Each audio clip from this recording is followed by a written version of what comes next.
Welcome to our channel. Today we how to pay your Boost mobile bill. Guest payment options step by step clearly.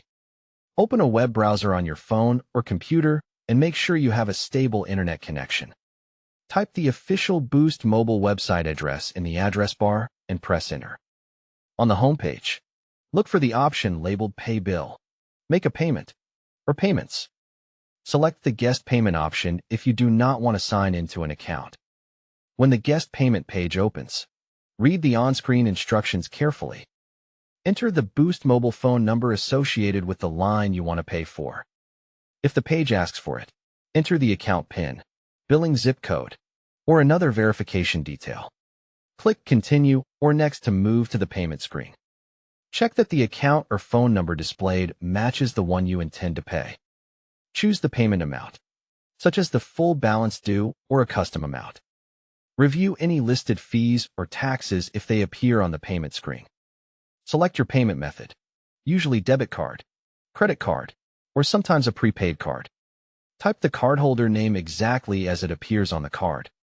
Enter the card number carefully and double-check every digit. Add the card expiration month and year in the correct format. Enter the CVV security code from the back of the card, or the front if it is an Amex card.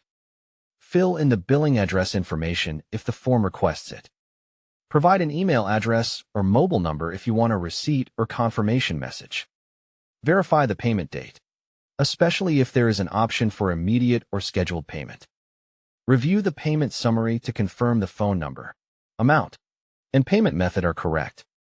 If you see any mistakes, use the back option to correct them before submitting.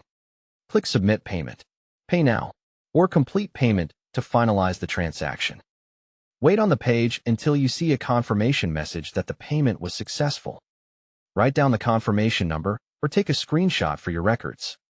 Check your email or text messages for the receipt if you provided contact information. If the payment does not go through, recheck your card details and try again once. If you still have issues, contact Boost Mobile Support and share your error message and account details. After payment, refresh your account status or balance page to confirm it reflects the new payment. Don't forget to like this video and subscribe to our channel for more step-by-step tech guides.